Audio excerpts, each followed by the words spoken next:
Good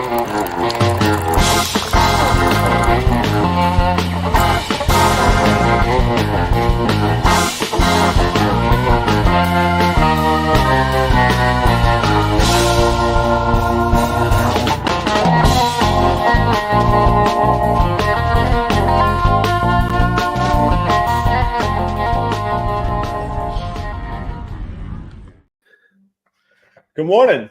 Hey, good morning. Is that not the best? That's the best intro, great. right? That's great. I didn't write it, but I did discover it. It's a good way to start a Thursday morning. It's a little ditty I like to call Joe Time at the Apollo. That's what that's the name of it. Just for you, Joe. Just for you, Joseph. Here we go. Yeah, what a great morning. How you feeling? You feeling good? It's a little crisp in Florida. I got a big thick sweater on. I love breaking out the sweaters, but because I don't wear sweaters often, they gather dust. And so then I put the sweater on and I have an allergic reaction to the sweaters. Sneezy sweaters, yeah. It's a double-edged sword. I have. I don't really know if that's accurate. I felt really bad. Somebody made this which I'm guilty of, very complicated analogy the other day, and I had no idea what they were trying to tell me. And it had something to do with a sword and bleeding out. And I was like, okay, we got to pick this one apart. I'm not sure what are we talking about. Morbid. I know. Oh, it was very morbid. Yeah, that's true. This is my first sip, man. I can get this. Yes, let's do it. Whoa, that's a shot of adrenaline right there. There we go.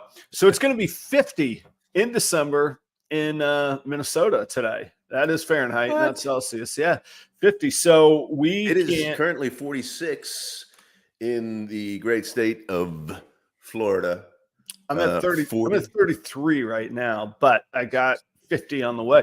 50 is important because that means a little shipping and delivery window can open for live animal or live reptiles, snakes. Oh my gosh, primarily. I didn't even think of that.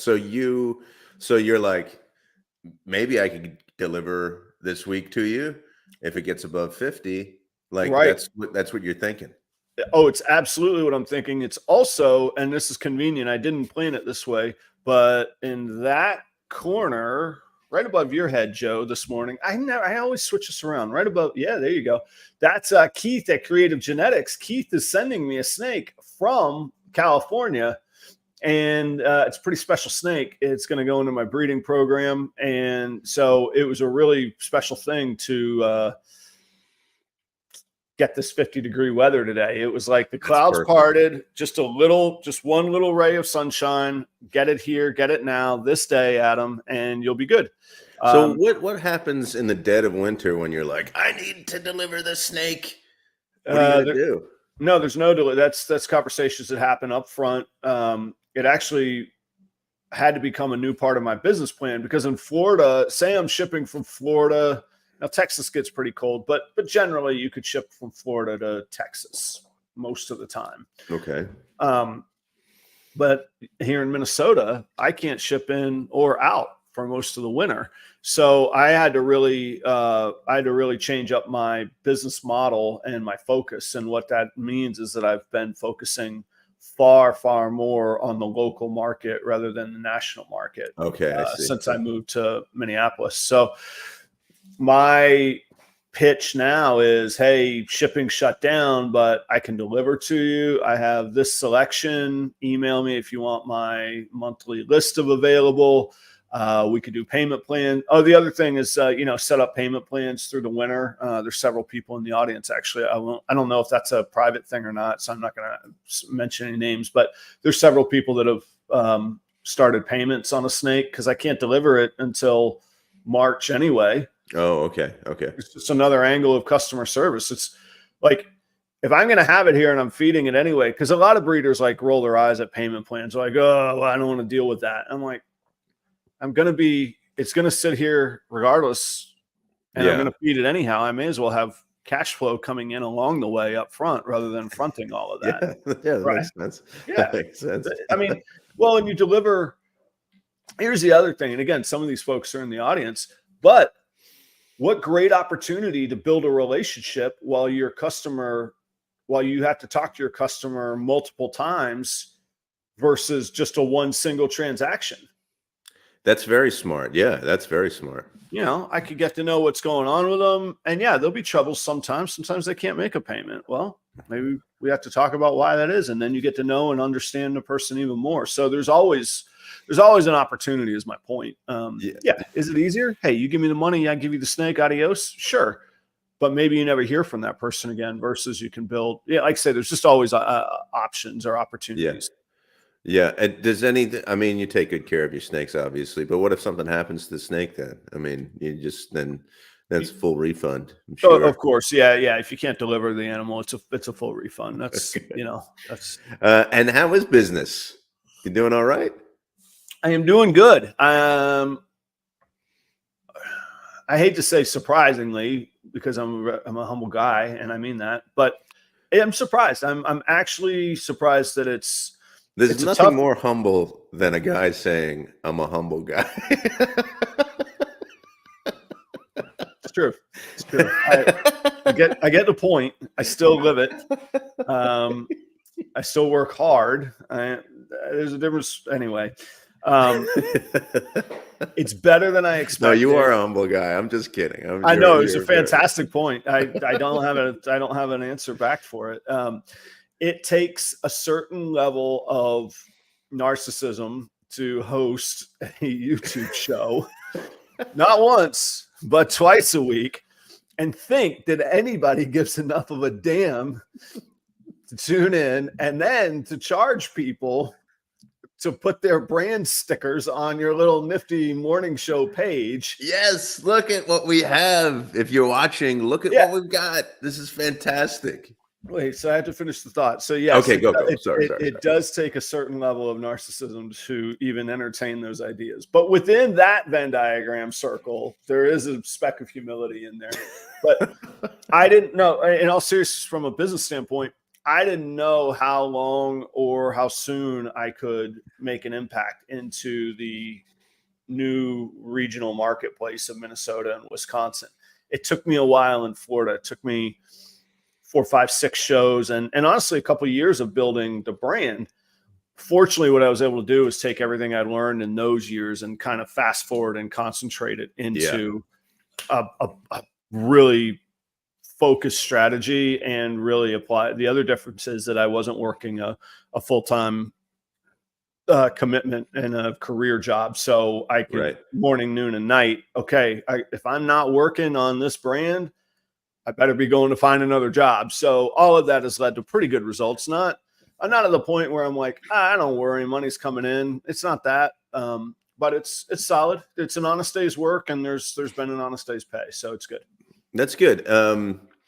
That's great. I mean, I didn't have, there's always uncertainty. You see your friend leaving their home and the thing that they've built over the past few years and going to a new place. And, there's a little bit of trepidation being your friend and watching you make that move. But then, I don't know, just talking to you, I go, of course, Adam's going to be fine. I don't know about of course. And honestly, he's got the drive. He's got the focus. He knows what he's doing. He's just constantly learning. I mean, all of that stuff. So it's I'm not surprised that you're doing fine with this move. Being just on the note of being, I called myself a narcissist this week as well. Because was it related to the Eagles loss? Oh no, that was terrible. Oh my gosh, they just got their butts kicked. I mean, there's no excuses. They just got their butts kicked. They went in like a group of narcissists, and they got shown what for. Is that what they say in Philly? I know the reason I called myself a narcissist was I was texting with somebody, and we were talking about Christmas and like the meaning of Christmas, and. We're both, the person I was talking to, we're both Catholic, grew up Catholic, and lots of tradition there, and with Christmas, as with any other people or anybody else who celebrates Christmas. But I said My text was, I said something years ago that always stuck with me. I said, my future self is really pleased at my past self for past self's insight that brightens my current self's day. And I texted it in all seriousness. I texted that sentence, and then I stopped and I read it, and I was like, I can't believe that I am gleaning things from something that I said years ago. Like, leave it to a true narcissist. Well, Joe, I have to tell you, I'm so happy that you get to spend time with me today. I really am. Like, congratulations on this Thursday morning. I'm going to say something that's going to stick with you for years from now. That's right. That's right. All right. Well, look, let's do some introductions. I haven't figured out when a good time on some of these promos are, but we could do it as part of the announcements and the headlines today, and maybe revisit it later in the show. The trick is finding like when the little peak of engagement and viewership comes, because we want to provide a little value to folks. But Keith is paying a little more up front. That's Keith at Creative Genetics. And Keith is out near Fresno, California. And he's specializing in stranger combo ball python projects. Joe, are you taking notes? Remember last night when you're like, hey, do we have any copy of the promos? And I was like, I got you on the first one, but you, pal. Stranger combos. He's mixing those into recessive projects. And I know that for a fact right here, right now, he has a female stranger leopard Poshet Axanthic VPI available.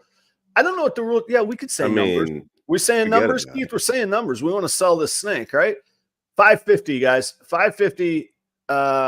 You're gonna have to pay for shipping at that price. You can't. But if you're in California, you want to meet up or swing across the border from, I don't know what I'm talking about. You guys figure out delivery. But he right here, right now has a female stranger leopard Poshet Axanthic VPI available. And I mean, come on, all sorts of forget about it. Of female Axanthic stranger. I leopard. mean, come on. Where are you going to find that other than Creative Genetics? Creative Genetics from Keith. I do own one of his snakes, and today, Joe, this will be mumbo jumbo to you, but everybody in the audience's eyes are going to pop open. Today, I am receiving an Axanthic clown breeder male from Keith at Creative Genetics. And I'm going to put that stud to work. How about that? So go check him out. Yeah, I mean, information's down below in the description. I understand what it means to put a stud to work. That didn't go over my head. It wasn't mumbo jumbo. Not mumbo jumbo. Speaking of Showtime at the Joe time. Never mind. I'm done with that joke. It was a good one. I thought that was a good one. If you missed it, you got to go back to the beginning of the show and check it out. Also, viewers will recognize Cold Blooded Cafe. We have done a little renegotiation, realignment of where they're represented, and they are a banner sponsor here at Proper Cup of Joe in the morning. As always, use the promo code PROPER10. You're going to get 10% off of your order from Cold Blooded Cafe for your frozen rodent feeder needs. I stumble over that, and I don't know why, because I feed every week hundreds of ball pythons, frozen thawed rodents from Cold Blooded Cafe. So long before I was in business with them as an advertiser, I was a customer, and I still am. So go check them out. Proper 10% going to help you out there. How about that, Joe? That's awesome. I'm super excited about this. Like, first, I'm glad that you're excited. I'm happy with that. How cool though? Like little old Adam and Joe. Hey, why don't we do this show where it's a different concept? We got a snake guy and a non-snake guy. We're gonna run it at, just for fun, Central Time. We're gonna run it at 6:30 in the morning because that's the hot spot. And maybe we'll grow to a point. Things to do at 6:30 in the morning on Thursdays. Come on. Yeah, and Keith's out there in California. It's 4:45. He's out there tuning in, throwing $2 bills in the pot, man. I mean, when you think about it, it's really the American dream. Really, That's- what's happened to us in the last 4 months, it's up there. It actually is. We're not, we'd be homeless if this was the only part of our dream, but the opportunity, like, what a great time to be alive. What would it have taken? I mean, that's what the whole movie Wayne's World was they had their little show in their basement that they sent on closed circuit channel that they had to pay for. And here we are. There's somebody from Anthony, I believe his name is, from South Africa tuning in. Yes. It's yes. cool. This is cool. Yeah. I was talking to my buddy. He lives in London, and we meet every week on a Tuesday morning. So that's something that I've done because of this show, is that I've started to schedule early morning meetings with people that I like. Oh, that's cool. Because on Tuesday mornings, I meet with an old friend of mine. He's probably one of my oldest friends. I met him in kindergarten, and we're just reconnecting this past year. And so we meet on Tuesday mornings because I notice that I am more productive. I'm more active. I get more things done. I'm happier on Thursdays. So that's just firing off? Yeah, since we started this. So I thought, okay, I got an early morning meeting already on Wednesday. Let's do an early morning meeting on Tuesday with a friend of mine. So then I told him about this show. Now he's, what are we calling me? I mean, I call you guys reptile people. Is that okay? Yeah. You could be. You could. What am I? You're herp curious. I'm herp curious. So he's not herp curious. He is. Is he herp phobic? He's not phobic. Okay. He's neutral. He just doesn't. He has never thought of it before. So I told him about it. Does it blow his mind that there's any audience or any world for this? Yeah. So that's what I'm saying. And he's like he lives in London, and he's like a world traveler. His last job was like setting up tech, the forums, and like these CEOs of tech companies would go to these exotic places and talk and, whatever. So like, he's like a well-traveled person, and he's like, oh, so you and your buddy are in Florida, or, he's probably he has this idea that there's like swamp people in Florida who get together on the internet. Yeah, we're whistling through our teeth. Yeah. And I was like, no, that's not how it is at all. And he was very surprised at the breadth of the audience that I was describing to him. And he was like, wow, that's really cool. It was just kind of you'd think that somebody like that would have this idea that there are these communities that are vibrant and alive and just everywhere across the world. It is amazing. And I tell people, and I'm not just saying this like it's amazing. Here's what I know. I'm going to tell you. This whole narcissism thing is just taken off this morning. It's amazing, though, the reach that YouTube has, and that we are able to find our niche. Now, on one hand, we could say there's only 22 people. On the other hand, we could say there's 22 people that regularly and pretty loyally come hang out with us at this time, and those numbers go up, and our shows now are averaging over 300 views an episode, which is a nice growth as well. But it's not that amazing when you think about, we have the power of what a lot of us would arguably say is the greatest innovation maybe in history, but certainly in our lifetimes, and that's Google. Google is out there. Google said, as long as we find people that want to be together in this model, we can make money on it. So it's Google's job to bring people to us. So if your buddy in London were to do a show on, the best fish and chips in North London pubs, he would find an audience, and Google would go to set out to work for him. And think about this. You don't have to pay Google, and they'll do it whether you're good or crappy at your job. They're still going to go find the people for you. So that's an amazing business transaction that you don't get that opportunity in real life. That opportunity doesn't come around very much. So that's something I love about this. He's kicked around these ideas too of doing something like this. I mean, not about reptiles, but about things that he's been dealing with or in his industries. So he's been thinking about doing this, and he goes, I kind of just get a little, worried. I'm a little, I don't have the courage to do that kind of thing. And I just think, wow, people think it takes courage. I guess maybe it does take courage, but really, if you find the right people and you have a cool community of people that like want to engage, like it's not, it's nothing to be afraid of. It's nothing that is really courageous about it. I'll tell you, it's not a secret, but it might be a secret to your friend. Nobody actually gives a damn. Yeah, exactly. That's what I told him. Nobody cares if you suck. They just go away. They just walk away. They just click to another thing. Right. And yeah. I learned that on stage playing guitar.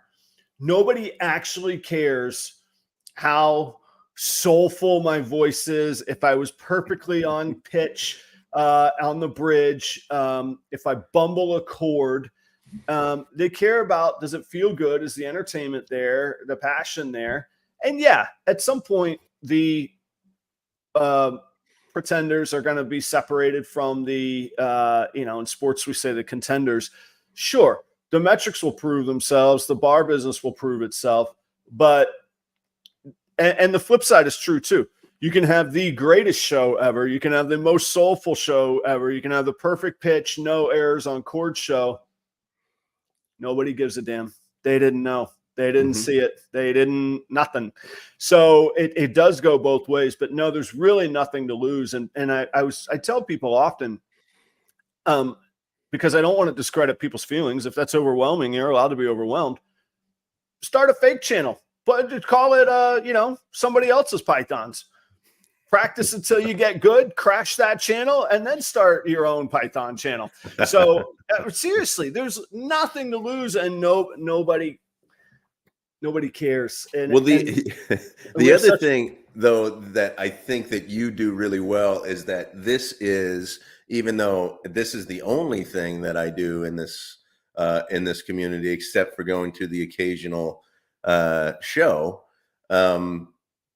Is what you do is, this is one aspect of your brand. So you have a larger vision, and that might be, and it seems like there's a lot of folks that we engage with here who think in the same way as well, who are, they have a brand and they're building it out, and there are various pieces that are part of that brand. So it's something that I just notice about how you are, and that makes it, and I think that takes a little bit of the pressure away from doing something like this. I don't know, maybe it does, maybe it doesn't. But if there's something that is stressful, or something that you're doing that is tough, if you make it the one thing that you have to do, then it's going to seem like a big mountain that you got to climb.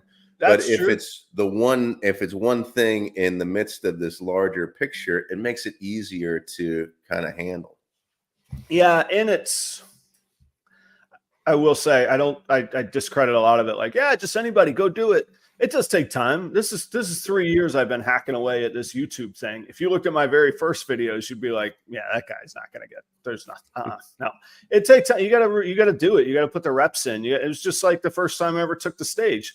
That was horrible. It was terrible. I've never had a drier mouth in my life with more shakes in my hands, so anyway, hey, Joe, what if I told you there are places in the great US of A here in our world where you could go buy a cobra, just stroll out, go buy a cobra. And what if I told you you could be, I think, now this, I could be making this part up, but I don't think I am. You could be 16 and go buy a Nile crocodile. How's that make you feel?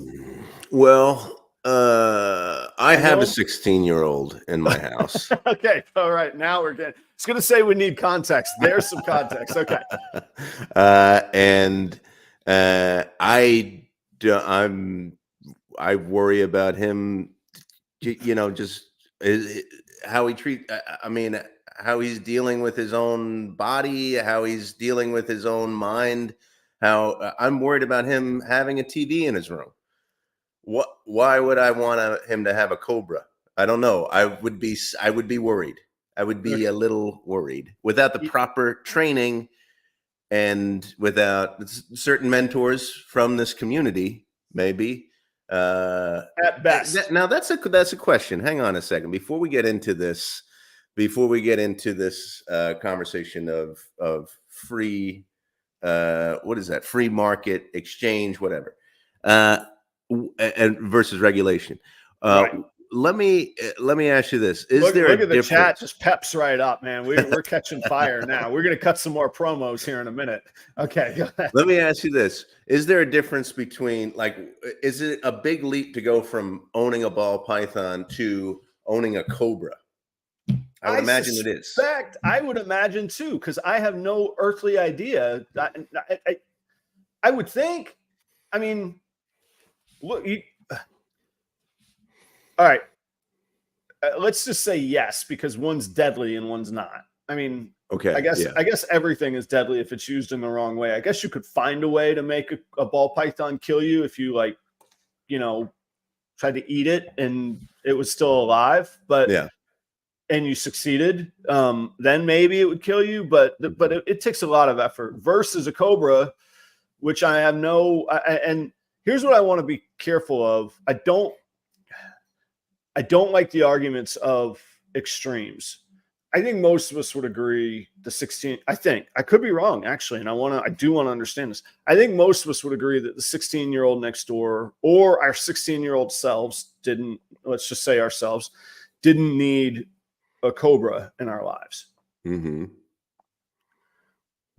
But I don't want to frame the industry as a bunch of 16-year-olds running around with cobras in their pockets, because that's not the world. So I don't want to put that out there either. And you don't want to put out there that the community is all about cobras as well. That's right. Because somebody who is outside of this community would go, a 16-year-old doesn't need a snake, because they don't understand the differences between the different types of snakes that you can have, or the different types of reptiles you can have. Right. And you know what we don't like here in this day and age, maybe in the world, but in America? What's that? We don't like nuance and understanding and sorting through the details. That is what Joe and Adam are going to bring this morning. Solve this with 32 minutes to nail this down. So here's the real context of what I want to bring up. The cobra is a good hook. The Nile crocodile is a good hook. But the reality is, the history, the context is, there's a show in Pennsylvania, home sweet Pennsylvania, to Joe, the Hamburg Reptile Show, famous, infamous, maybe both, historically an important show in our industry. 30 years they've been running in the same venue. And that show is notorious for, I was going to say, a lack of regulation, no regulation. Really, I'm sure there must be something. They must, somebody has liability somewhere. A show promoter has to say, if your cobra kills somebody, it's on you, kind of thing, or something. I don't know that to be a fact. I'm thinking out loud here. Here's what I did hear this weekend, and a few things. One, I talked to a colleague who was traveling to the show. I said, "Oh, cool. That's like a 9-hour road trip. That's cool." And he said, "It's the very first show that I ever went to. It's my hometown. It's the last show that's going to be in that venue. I have a lot of good memories there, and I want to go see some friends, and maybe I'll do a little bit of business, but I'm not vending," kind of thing. I said, "Oh, cool." He goes, "Actually, that's the first show that got me into reptiles." I said, "Oh, what's the story? What'd you get? When was it?" He said, "I was 16 and I bought a cobra." What? Oh, gosh. Now, that might be 20 years ago. So I was like, maybe things are a little different. Although 20 years ago was still in the new millennium. I mean, that's still in the 2000s. That wasn't like 2004. Yeah, yeah, that wasn't like 1876. So we were long done with the Oregon Trail by that point, both literally and the video game. Both of them had passed. Then the owner of Morph Market, his name is Darian Drollinger. He's a influential person, seems to be polarizing, I would say. I have mixed emotions on him. I like his business insight. Anyhow, we could do a whole show on Darian. However, Darian endeavored to put, in my opinion, that Hamburg show in a very bad light by showing pictures of baby crocodiles that you could buy. And I think they're like $200. A crocodile, not like a, how there's like miniature versions of like, a dachs or a Doberman. You can get like a miniature pinscher. This wasn't a miniature crocodile. This is, hey, buy a baby crocodile that's going to be big. I feel like as a human that lives in a neighborhood, I would prefer my neighbors not to have a crocodile. Is that too much? And what don't I like about it, and why don't I like about it? And how would I feel better? Would I feel better if they were licensed? Oh, okay. We have some training. We have, in theory, a facility. Okay, that's cool. Licensed, Adam. Oh, under what authority? Who says that's okay? Fair question. So there's that on one side. On the flip side, I just moved from Florida. You still live there, Joe. In Florida, there's a governing body called FWC, Florida Wildlife Commission. And in Florida, I'm going to need your historical help in a minute, and I didn't do my show prep on it. In Florida, to show or sell ball pythons, I have to have a license. I have to be inspected. And furthermore, I waive I need your help on what amendment rights to protection from illegal search and seizure. I waive my warrant rights to have that Class 3 license. That Class 3 license says any FWC officer can come in, announced or unannounced, and in order to keep your license and your animals, you will allow inspection. That's Fourth Amendment, by the way. That's the Fourth. Amendment. Thank you. So we like our amendments here, and rightfully so. Actually, that's not a snide comment. That's rightfully so. So on the one hand, do we want to be giving up Fourth Amendment rights to own a ball python? It's easier to own an ostrich in Florida than to sell a ball python. Yeah. Turn that around in the old noodle. On the other side, do we want cobras and crocodiles next door? And then there's the ethics of it all. Should we have, I guess one animal I can't value or devalue more than another. Should we have these animals in captivity? Right. My argument really on that one is that that's sort of a personal choice. If you can handle what you're doing, I would argue most of us cannot handle a Nile croc, and most of us very easily can handle a ball python. Matter of fact, that's my pitch. Hey kids, this is a great pet. Handle a ball python. So and it's an age-old question. This is just a topic of debate because I don't know that we can literally even find an answer, but we go through all sorts of different regulation and licensing in our lives, and do we just accept it, or do we find faith in it? And how was that determined? What do we do? I just feel weird. I don't want the industry cited as, hey, a bunch of croc slingers. Right. Of course, that's scary. Yeah. And it's funny. There's a lot of parallels that you can draw to other things that could be potentially dangerous in the wrong hands. And we would be verging on a very political conversation on a very lighthearted podcast, but so when we talk about something like this, there are implications that are like, well, is it regulation? Is it this like a governing body coming in and regulating what we can and cannot do? And some people, they don't like that, but it's in these conversations where we go, okay, this is the nitty gritty. This is the day-to-day stuff. This is where we actually can come together and go, what's the best approach? What's the best course of action? Instead of talking in these large platitudes Right. of like, no government, or just completely free, or we need regulation, or, it's in these conversations that I think we can find the most common ground before, the other comment that I have in reaction to your comment, I would love to have an ostrich in my backyard. That'd be really great. No license needed. Go get you an That is ostrich, awesome. Joe. No responsibility. Yeah, go a for few it. of them. That would be really fun. Well, I can't promise if you border into agriculture, I do think you need something. The reason that ostrich sticks in my mind, because in Florida you need a license for an emu, but not for a cassowary, but not an ostrich. Wow. Crazy, right? I'm actually starting an ostrich podcast on Monday mornings. It's called Ostrich, Eggs, and Joe. You can find it. That's called One Big Ass Egg. That's my ostrich podcast. Anyway, but going back to the conversation at hand, it is this. So when I keep thinking about this thing that I do in my religion classes, which is, it's just one of the first things we talk about is just critical thinking, and what is critical thinking, and how to, and I give out these questions that are kind of unanswerable, and they have to go through this process of critical thinking. Would you rather be a happy dog or an unhappy human? Are you the same person that you were 10 years ago? And the point is, you have to define all of these different things. So when you ask these questions, do you want a 16-year-old to have a cobra, a 16-year-old neighbor to have a cobra?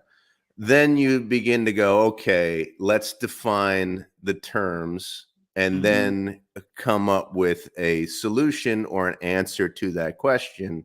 But then there are these implications that are like, okay, maybe I do want more regulation from a governing body than I previously had before. So instead of thinking philosophically on a level that most of us will never make decisions about, at maybe like a national level, or like what a president would be deciding on, or what Congress people deciding on, like answering these smaller questions leads to those bigger implications, philosophical implications about how we really want our society to be. Well, and it becomes sort of a real world litmus test versus trying to get up. I don't know about most people. I've come to realize I cannot fathom what $1 billion of anything is, much less $1 billion. So when I hear many billions of dollars being allocated to anything, it's like, yeah, I don't know. Ask the tooth fairy. What does the tooth fairy think about that topic? Because it's just as real or unreal to me. Yeah. Whereas something like this feels a little bit more real. Now, let me flip the script, because you said that there was the nuance in the definitions. If somebody were to say to me, well, actually, there's a locking cage and then a secondary locking door, and there's only one exit, and it's a secure room. This 16-year-old actually has been interning at the local zoo with the reptiles. Now, and here's where I think people get concerned. It's almost never the first move or the first regulation. It's where does it lead to? And I think that's what Keith is expressing here. It's not the first practical thing. It's where does it go, and can any regulation have those sorts of nuances that we're talking about? Because it's really, when you talk about these things, or talking about putting a regulation into place, it is a really broad stroke that you're making. And laws are by definition have to apply to a broad stroke, because you can't choose who laws apply to and who they don't apply to. Yeah. So I hear from ODGC, basically you should be responsible and liable. I would argue, as a father of an 11-year-old, I don't want to wait until something happens to my 11-year-old to hold somebody accountable. I want it to not happen. I want to be the fireman that prevents fires, not the fireman that's really good at putting out fires. Right. And so I'm not disagreeing. I'm agreeing absolutely somebody should be responsible. Personally, myself, I'd like a little higher level. Yeah. But then I guess I want it both ways, because I don't want the scene in Florida. That terrified me from a business standpoint. Right. The FWC has said, we're coming after your I think they use the term pets, but we're coming after your reptiles. Yeah. That's a hard thing to stare down. And fair enough. Yeah. This is a dad speaking. Good. And I want to thank you for, and sorry, I hope I wasn't dismissive. That, and good on you for the context there too. For, I want this to be a conversational place. I never want it to be, Adam disagrees, I'm out the door. That's not what this is about. Right. That's never what I've been about. That's not healthy at all. So that's cool. So what if we, and look, you hinted at it earlier. Let's not go down the path of using guns as an analogy, not because I'm comfortable or uncomfortable with guns, because that's just too charged. Let's talk about cars. Yeah. I actually use, automobiles and the transportation system in America as a leadership topic when I was dealing with my managers, of keeping things simple. Mm-hmm. In a rare moment of praise for some sort of governing body, which is not that common, we all find things that we hate about governing bodies. I am still blown away. Like, let's just draw this up as a business model.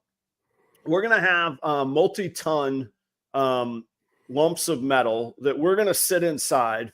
They're going to have combustion engines. Whoa, what's that, Adam? Well, we're going to take a fuel and we're going to cause explosions inside the metal, and that's what's going to propel us at very high speeds. Oh, that sounds fun. How are you going to keep everything in order, Adam? Well, we're going to have a series of lights. There's going to be a red, and you're going to know what to do with red, and we're going to trust everybody. That sounds great. What about, how are you going to stay on these paths? Oh, there's going to be neat little lines. Oh, paint's going to keep people there. Yeah, it's going to work. What about the times between go and stop? Oh, yellow. Hello. That's for 0 to 100 is yellow. Everything's good there. What if we need to, what if somebody's being dangerous? Well, we'll make a little white sign with a number on it, and they're just going to look at it. I am blown away. And all that's in praise of the transportation system. We run the most dangerous, violent things that we could possibly think of on a series of red, yellow, and green and white lines.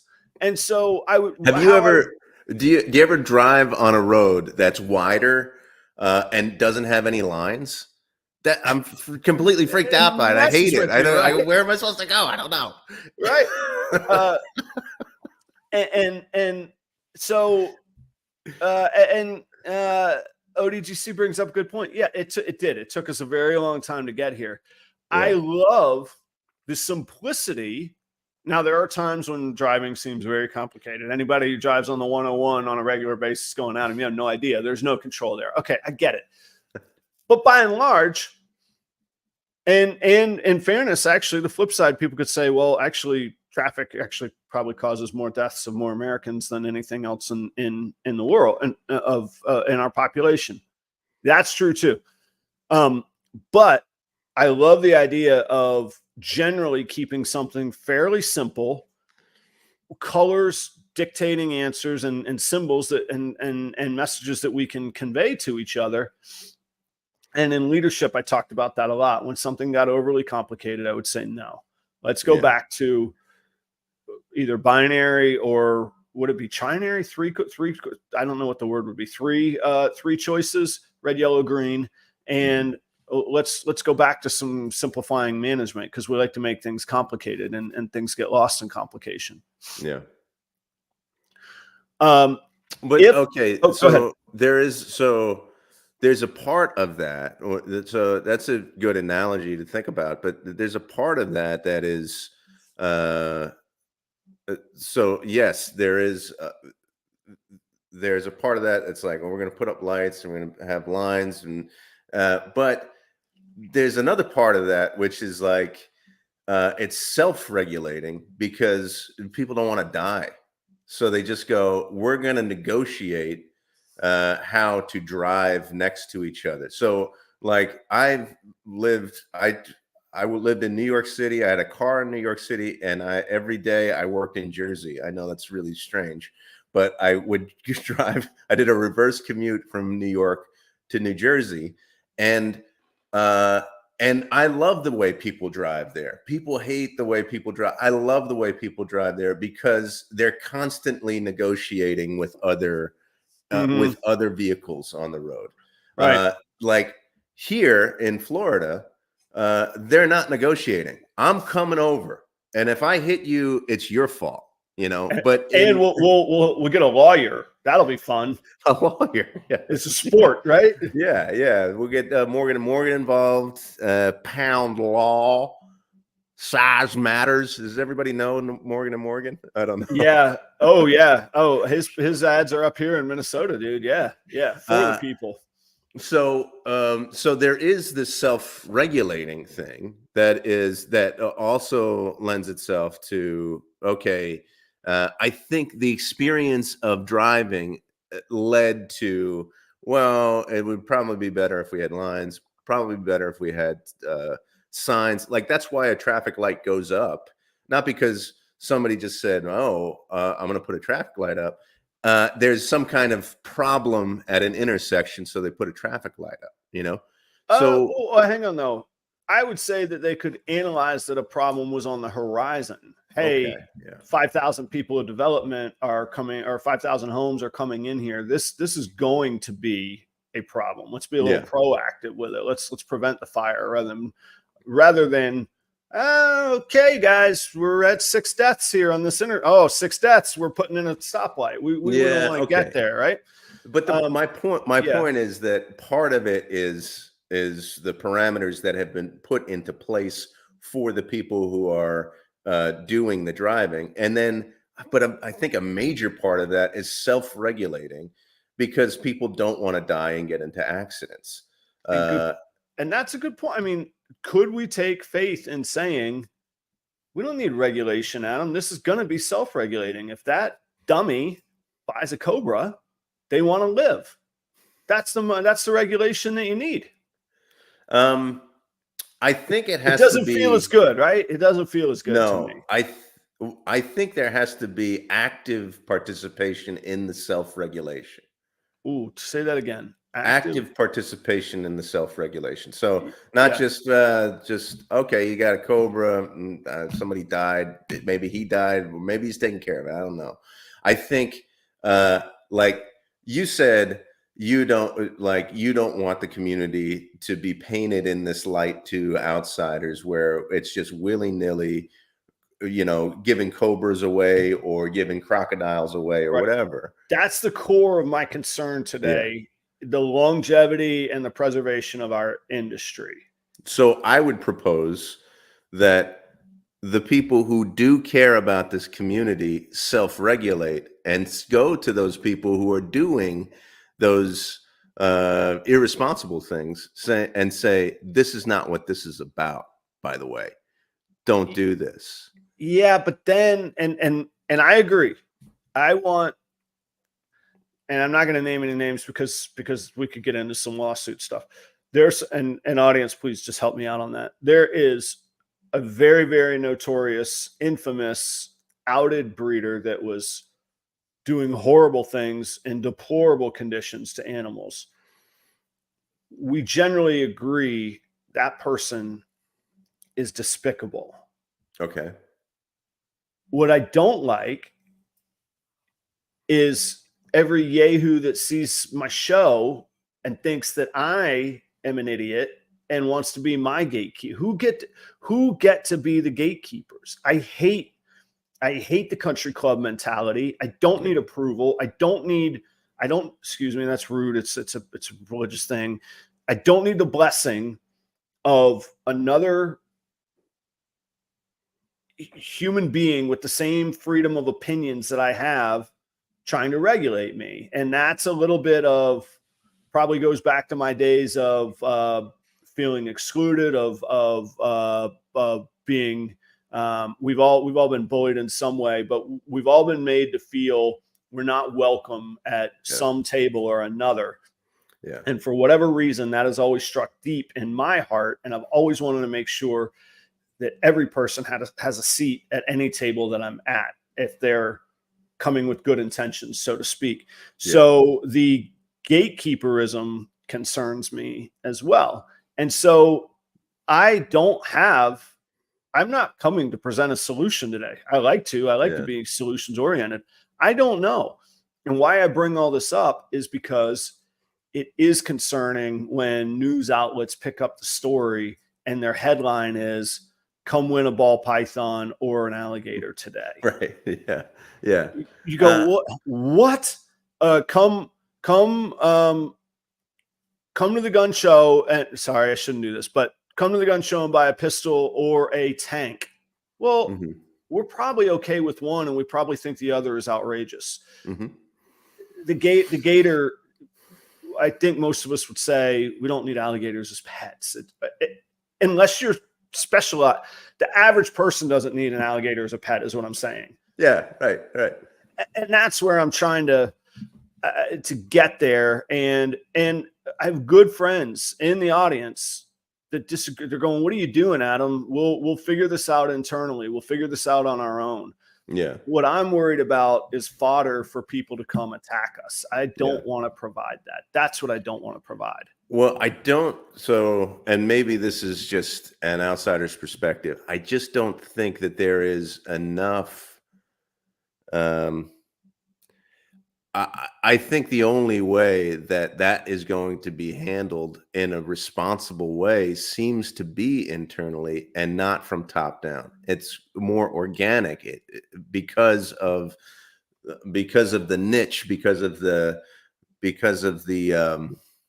size or the it's not. I like maybe it can be seen as rampant, but it's not a rampant problem. It's something that this community is dealing with. So I just don't think that the regulation, top-down regulation, is going to be the thing that changes something, which is interesting that's coming out of my mouth. That's funny.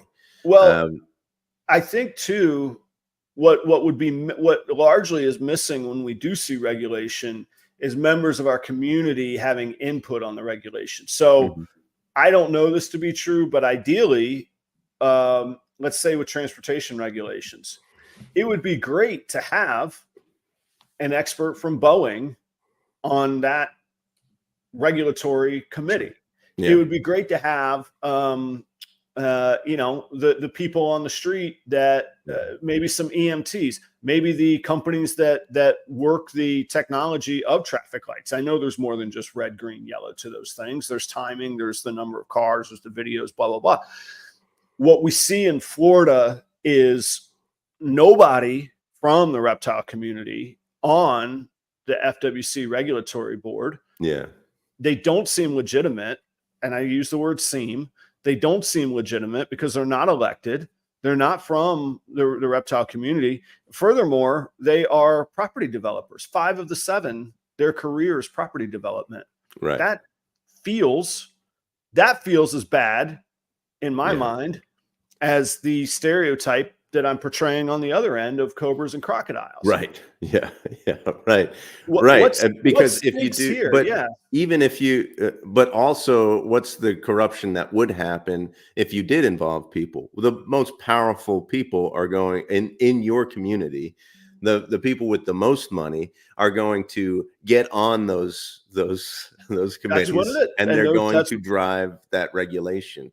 Yeah, and that's which is what happens in all government, right? The power really is in the hands of people who have the means to to be a part of those things. Yeah. When they have the money, they have the power, they have the reputation to be a part of those things. So they're gonna skew those decisions anyway. I don't know. Yeah, and sorry, my point was not the company of Boeing. It was the philosophy of somebody who's involved in the industry being involved. I seem to have touched a nerve on a particular brand. I have no idea, no insight on that. Okay. Phil's a great friend, and is not interested in a regulatory board whatsoever, which, to his point, FWC is an exact great reason why.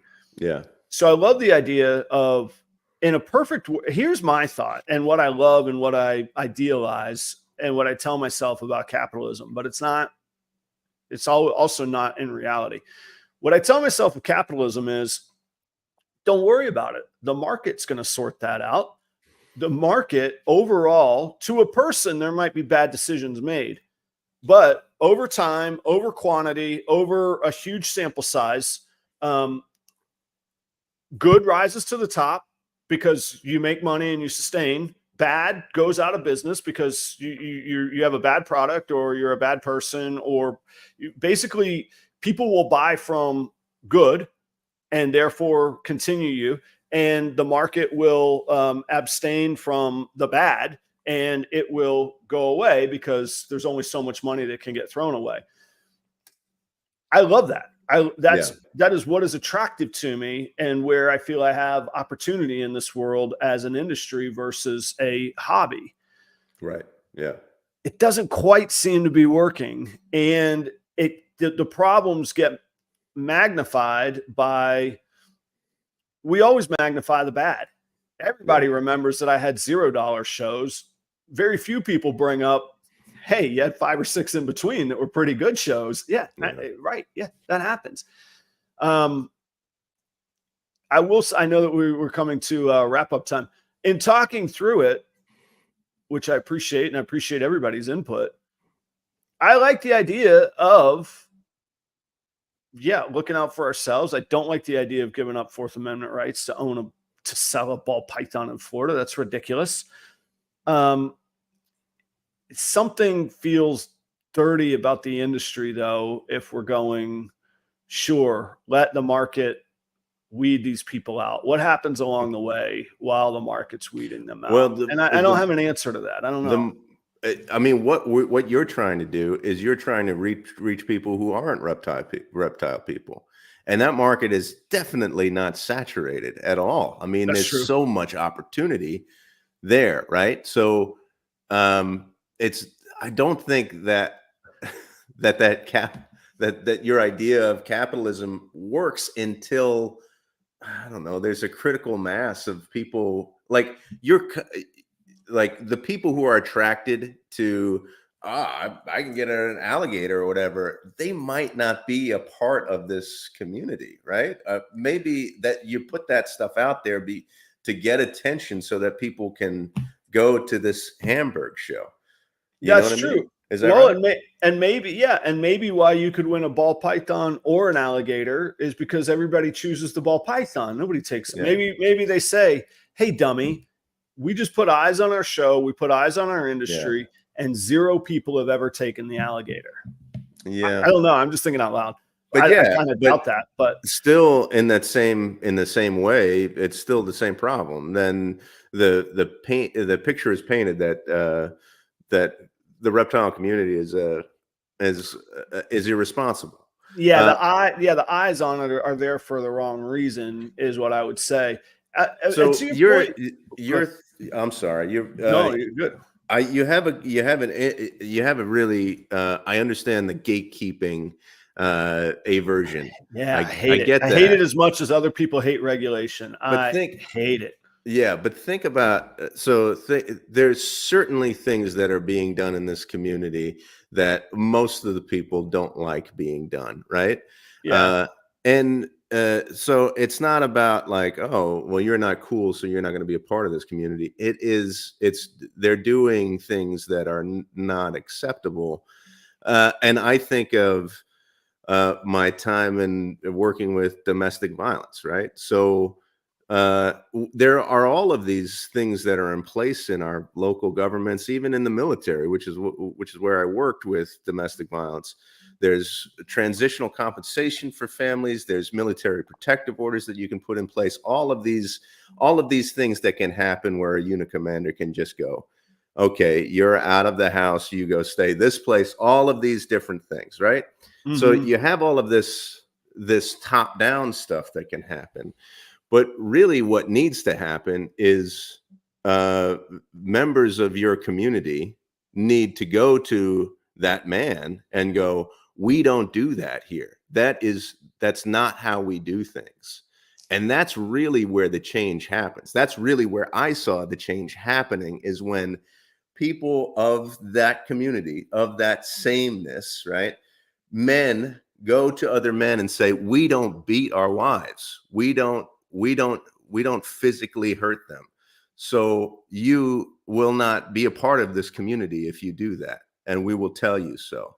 That's more powerful than a restraining order, I think. I mean, overall, in the grand scheme of things, restraining orders, of course, very, for immediate protection, all of that stuff, good. But real change comes when the community says to people who are supposed to be a part of it, if you do this, you're not allowed to be involved. That's not, I don't think that's gatekeeping. I think that's protecting the people in your community.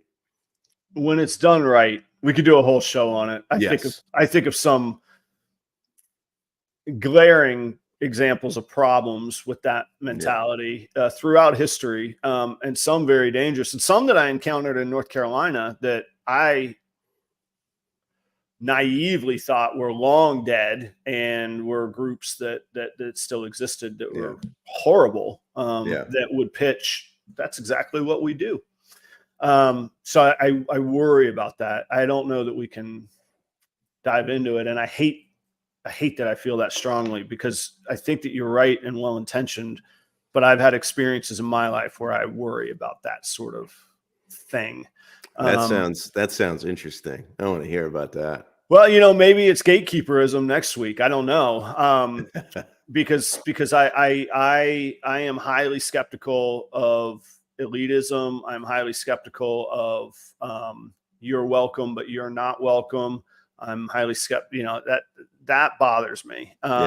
So I don't think we solved anything. We had a good talk. Well, I think it's important to find the nuances, though. I mean, we did find that. Yeah, and I think it is narcissistic of us to think that we would solve anything. I knew good and damn well we weren't going to solve anything.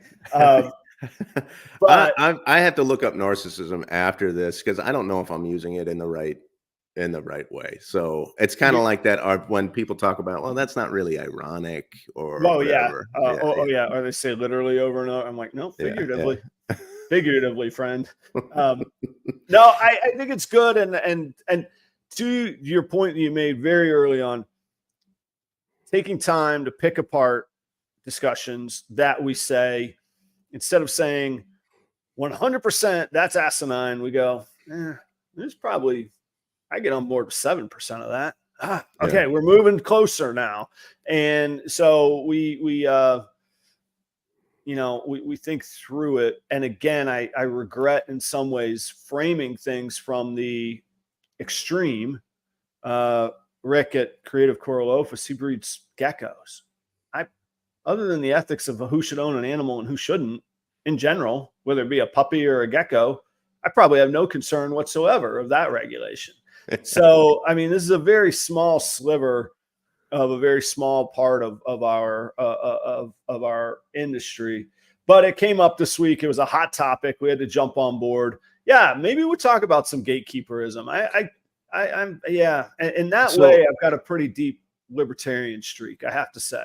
So let's stay away from that kind of language, because I liked having this conversation because it didn't have the trappings of politics, actually. Wait, it did.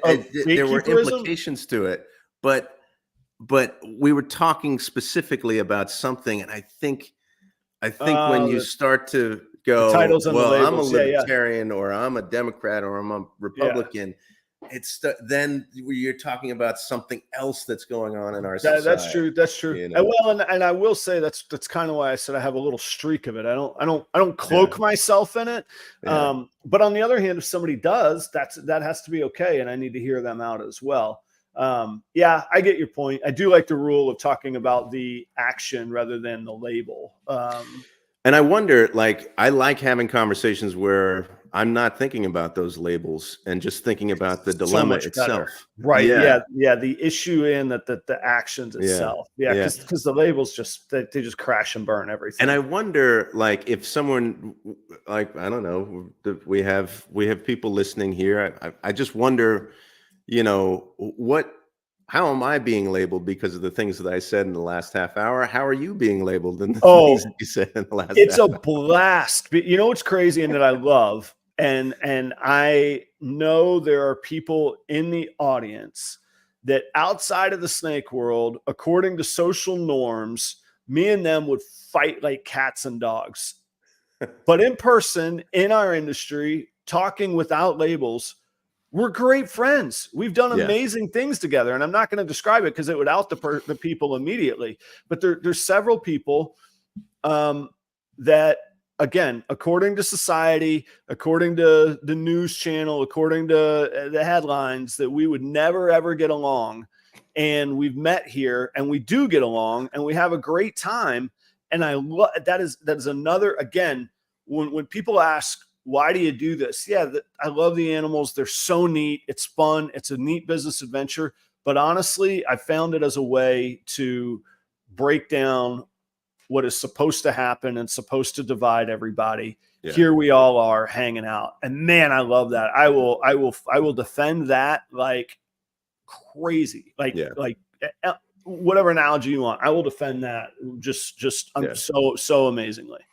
Yeah. Yeah, agreed. Great place to end up for our conversation. Well, and in the audience here is, there's I don't know Cotton Dalton at all. At the end of the day, we're united and we'll come together as a community when the shit hits the fan. It's exactly true. If you guys want a little homework this week that you'll enjoy, go listen to a song by Warren Zevon called "Lawyers, Guns, and Money." He ends the song with a little line about, I'm only allowed to say it once because it's PG-13, right? When the S hits the fan, baby. Let's leave it there. Say it. Yeah, I mean, look at this. You just the people at the same table are phenomenal. I mean, again, and I'm not going to use labels.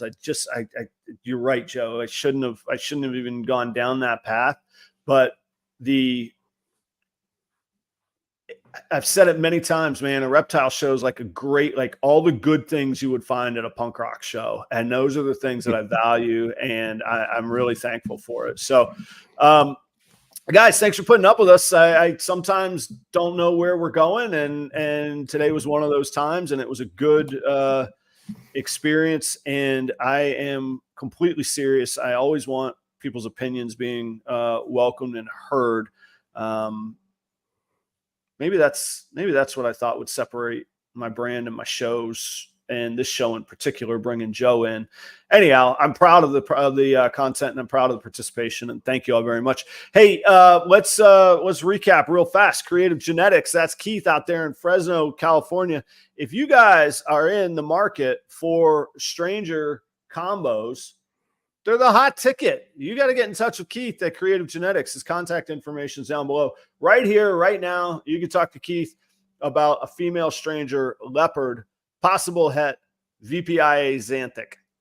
Talk to the man. $550. Talk to him.